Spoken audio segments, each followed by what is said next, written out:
Thanks for talking to me. Appreciate it. Sorry to see you go. So to start out, talk about what made you want to be a part of the show.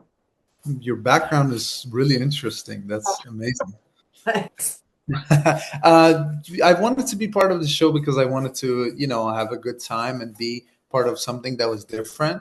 And I had some time between acting stuff, so I figured I'd join the Traitors, and it's such a good show with great edits and great outfits, and really wanted to get in there and see what I was capable of.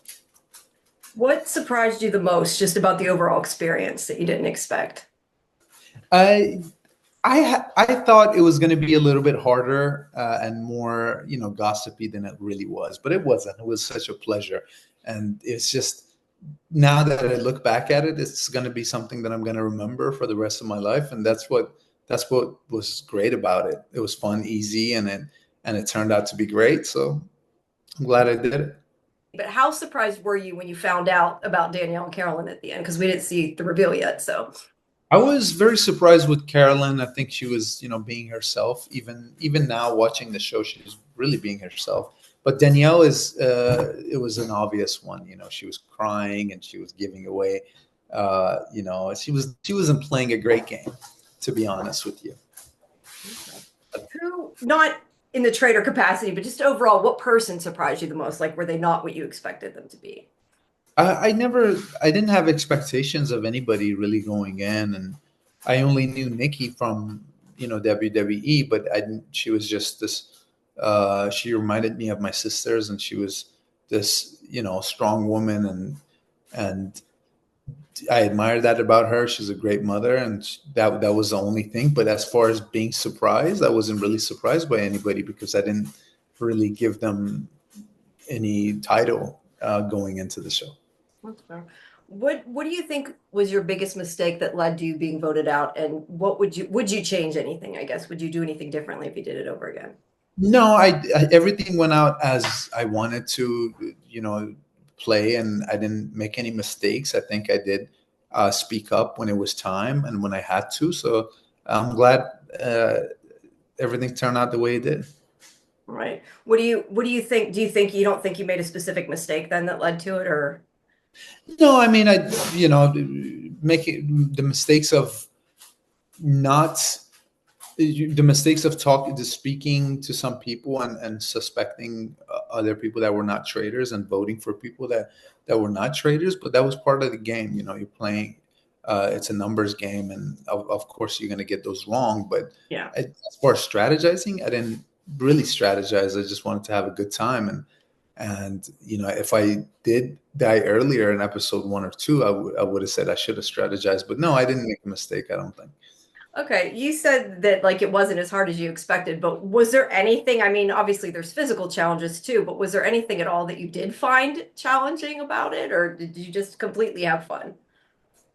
No, nothing was challenging about it. It was just, though the only challenging part was to find the traders, and that was the whole purpose of the game as a faithful. But I didn't find it challenging. I mean, the missions were fun and exciting, and I got to do them. And I got to move. I'm a physical person, so I'm so glad that the missions were, out there. But I need to work on my riddles and you know some of those missions that you needed to use those powers that I didn't do. So maybe that's something that I should work on is I should read more riddles and try to understand them because I didn't do good on that mission at all. What was your favorite mission then? My favorite mission was the physical ones. I mean, the first one was really good. The end got really cold, so Scotland is very cold, especially the water. But all the physical missions, because we got to move a little bit, we got to exercise a little bit. That was the best part for me. Talk about Scotland. Do you have a favorite part of the castle? The castle was just so amazing. I mean, the peacock was something that I The liked to look peacock that makes all those noises. Yeah, it's a beautiful, it's allowed to make noises when it's that beautiful. True. So it's, I loved it. I loved it. But do you have like I guess like an actual part of the castle though that stood out to you is The what I actual part the castle that stood out to me the most was the billiards room because the big. I think it wasn't even a pool table. It was some sort of a thing. I don't know what it's called, but it has more holes and it's a little bit different game than pool. But that was one of my favorite parts. The fireplace, obviously, I did get to lay on there. The shower was definitely my favorite. That castle has good pipe system. The water was extremely warm for a very very long time. So that was also one of my favorites as well. Right. Other Yeah. than knowing that you have to learn to do puzzles, as you said, is there anything else that you kind of learned about yourself or that changed for you, I guess, since you've done this? Not necessarily. I think, being myself, I sometimes forget the power of being myself, and everybody being yourself is the best thing you can be, and we sometimes lose that power.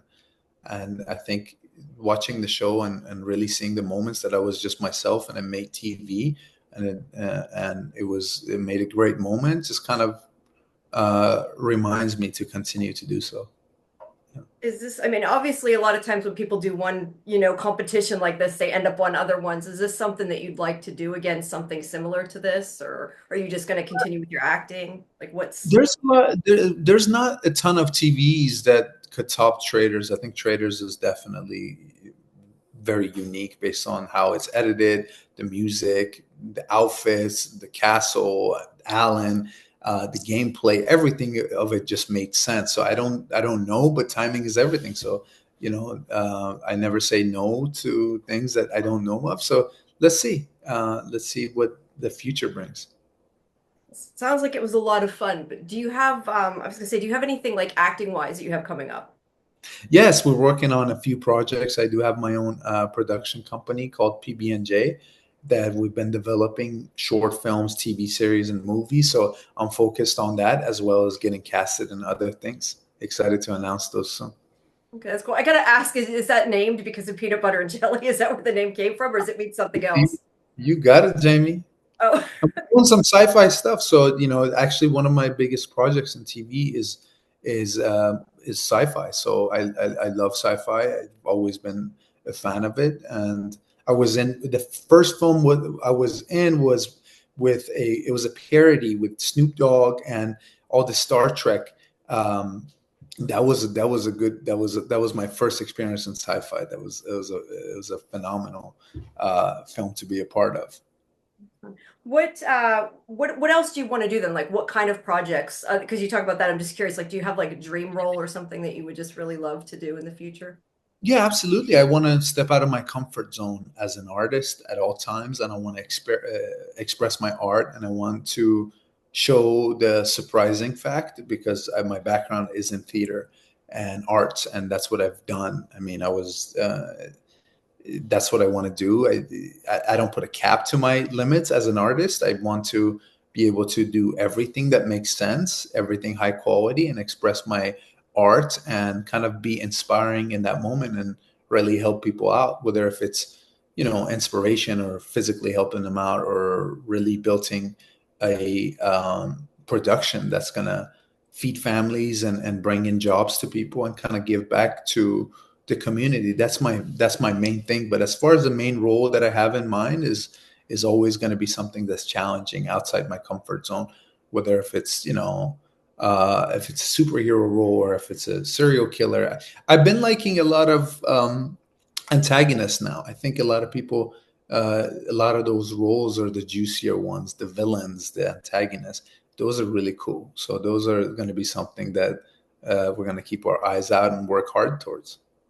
All right, great. Well, so we need to wrap, but thank you for your time. I appreciate it. And I guess I'll look forward to whatever that is, whether it's villain or something else that you're in. Thank you. Yes, exactly. Have a good rest of your day.